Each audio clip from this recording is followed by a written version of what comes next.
Você já parou para pensar se tu tens feito a obra do Senhor? Você já parou para pensar se aquilo que Deus te deu como um direcionamento do seu ide, pregai o evangelho a toda criatura, você está o cumprindo de forma adequada ou você está fazendo de acordo com a sua boa, perfeita e agradável vontade? Estou falando a sua, meu querido, não a de Deus. Porque existem duas formas de, entre aspas, pregarmos o evangelho. A primeira delas é nós pregarmos aquilo que acreditamos que Deus nos deu direcionamento e no fim das contas será sempre palavra vazia, ou nós nos humilharmos e falarmos aquilo que Deus colocou em nosso coração. Porque não é simplesmente você fechar os olhos, abrir a Bíblia e colocar o dedo em cima de uma palavra e falar assim, ó, esta é a palavra de Deus para minha vida. Ou você ter aquele bloquinho, sabe, que tem ali as promessas que estão na Bíblia? Pois bem, tu pega um daquele e abre assim e fala, esta é a palavra de Deus para minha vida. Gozado, né? Aquele bloquinho não fala de Deuteronômio 28, a parte B. Só fala das bênçãos, mas a consequência da pessoa não estar em Deus, lá não fala. Pois é, meu querido e minha querida. Por isso que no dia de hoje eu quero te trazer esta palavra. Cuidado! Fale aquilo que Deus colocou no seu coração para você falar para outra pessoa, não aquilo que está na sua cabecinha. Porque se você falar o que Deus não te mandou falar, você vai se enquadrar em Jeremias 23, Ezequiel 34, que diz bem assim, ó, ai daqueles que não cuidam das minhas ovelhas. Os dois capítulos começam assim. Mas a palavra não é esta no dia de hoje. A palavra é pregar o evangelho de Cristo. Bem-vindos ao Nada Mais, onde nada mais importa do que a presença do nosso Deus em sua vida. Peço a você, meu querido e minha querida, que neste momento abra a sua Bíblia, abra a sua mente, abra o seu coração para a palavra de hoje, que vamos ler em Hebreus 10, 24, onde o apóstolo Paulo escrevia para a igreja de Hebreus. Acompanhe comigo esse contexto maravilhoso e considerando-nos uns aos outros para nos estimularmos ao amor e às boas obras. Aqui o apóstolo Paulo, além de estimular a mim e a você para pregarmos o evangelho de Cristo, ele ainda declara, faça a boa obra, seja estimulado à boa obra. E o que seria a boa obra? Não matar, não roubar, não pecar, ajudar o próximo, ajudar as viúvas, os enfermos, orar por eles. E aí, estamos em 2026. Parece que é difícil de acontecer, mas não é. Toda vez que você faz a boa obra do Senhor e você faz com amor, assim como Paulo disse, você é mais que abençoado, é mais que abençoada. Recursos que você nunca achou que chegariam à sua mão começam a chegar. E quando eu digo recursos, são recursos financeiros, materiais, familiares, espirituais. Todos os recursos que Deus quiser te dar, Ele vai lhe dar, meu amado e minha amada. É só você fazer a obra e ser estimulado a fazer o bem, não fazer o mal. Fazer o mal já existe. Um caboclo chamado Satanás. E com ele, a sua corja de filhos, aliados e demônios que um dia estavam no céu e caíram de lá. Então, não procure fazer o mal para ninguém, procure fazer o bem. Quanto mais você fizer o bem para uma pessoa, mais Deus vai te honrar nessa terra. Amém? Não vá pela cabeça alheia. Tudo que você for fazer, consulte ao Senhor. Deus, eu posso fazer isto? Deus, eu posso fazer aquilo? Senhor, eu posso orar por aquela pessoa que está naquela condição? Se Deus falar que sim, ore. Se Deus não falar nada, não ore. E se Deus falar, não é para tu orar, não é para tu mexer com isso. Não é para tu assinar esse contrato, não é para você ter esse tipo de amizade, não é para você ter esse relacionamento, esse namoro, esse noivado. Se Deus falou sim, amém. Se Deus também falou não, amém, do mesmo jeito. Vou contar algo que aconteceu comigo há uns anos atrás. Estava eu conversando com uma pessoa e esta pessoa pediu para orar por ela. Esse aqui que vos fala foi lá, orou. Só que, de repente, começou a acontecer coisas estranhas na minha vida. Eu falei, Deus, o que é isso? O que está acontecendo? Deus falou comigo assim, quem te mandou orar por fulano de tal? Eu falei, Deus, mas pediu oração. Eu não te mandei orar por fulano de tal. A pessoa está enfrentando o que ela está enfrentando hoje porque eu quero que ela aprenda a crescer em mim.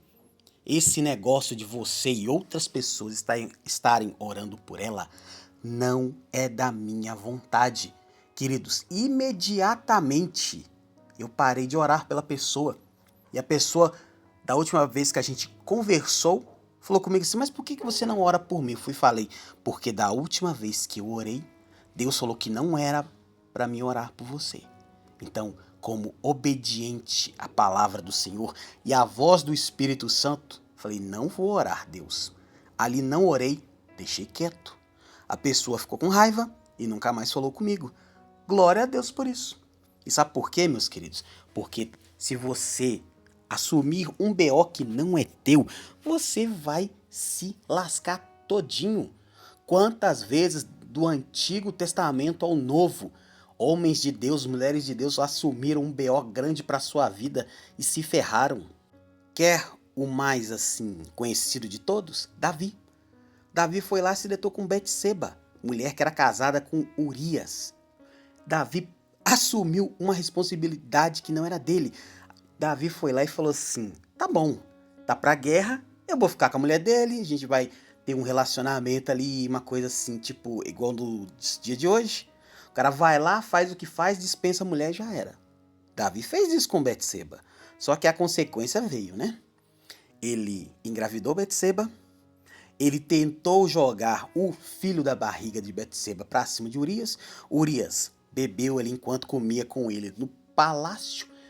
E Davi falou com ele, vai pra tua casa, vai passar uns dias com sua mulher, vai lá, fica com ela, meu querido.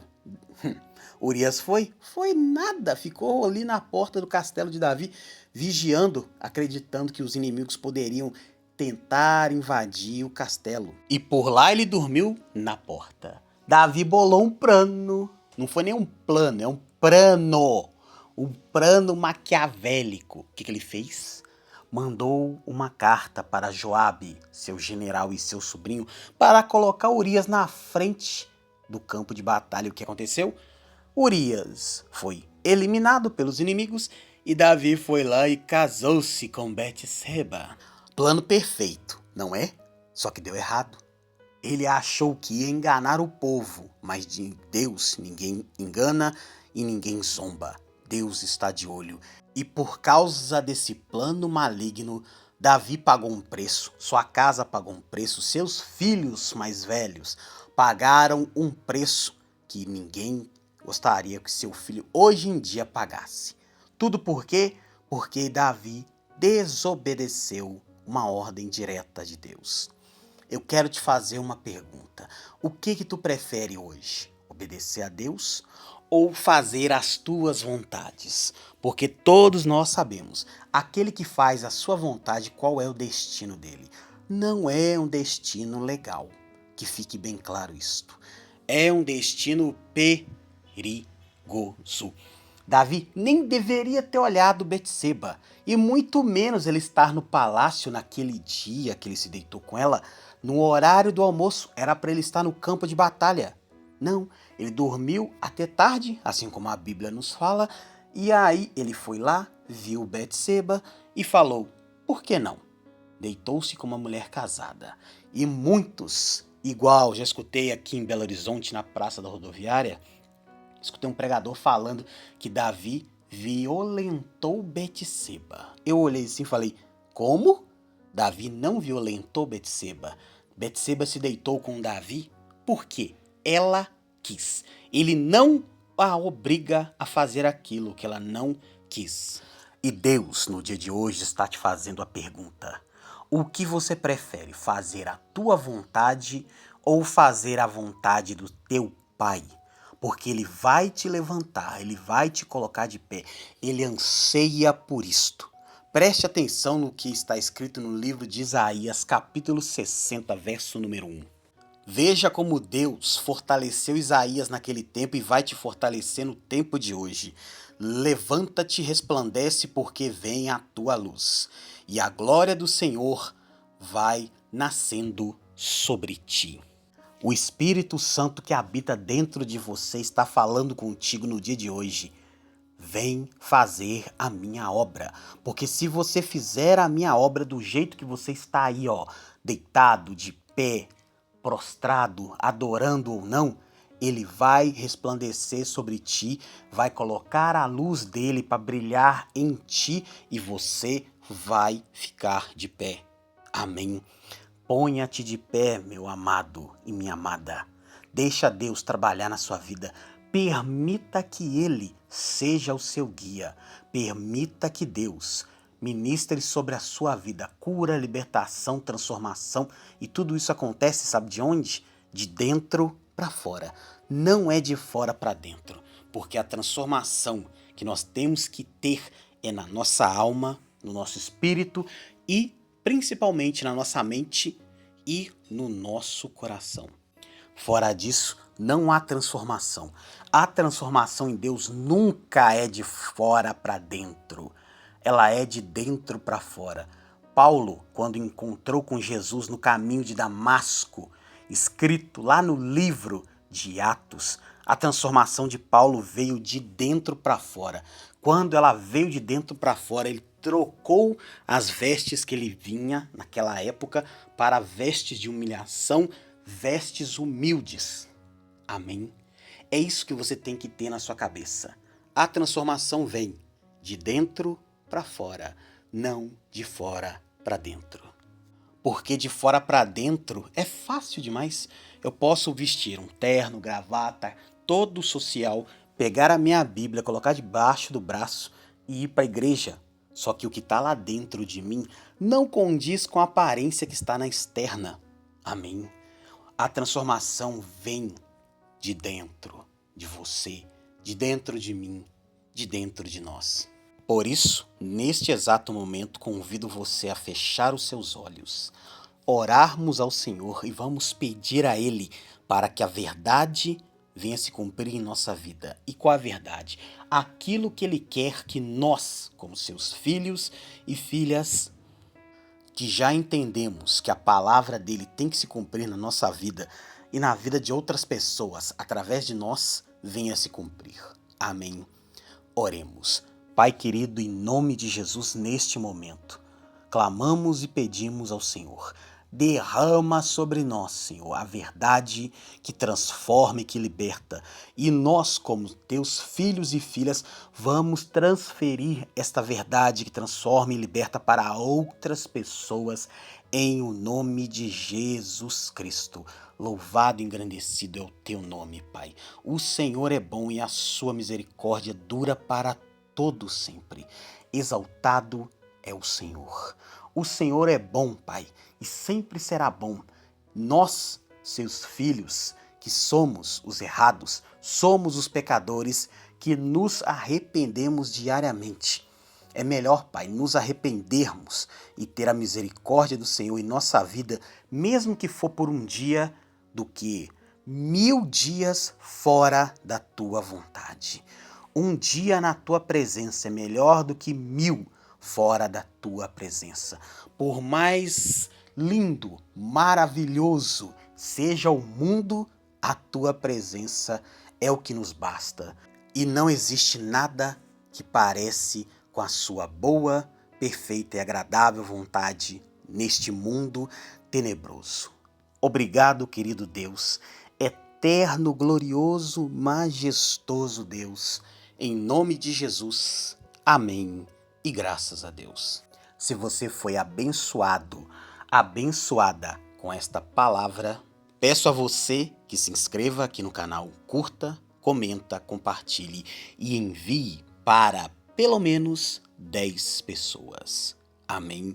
Que Deus te abençoe e te guarde, que Ele te dê muita saúde e muita paz. E eu espero você no próximo encontro aqui no Nada Mais.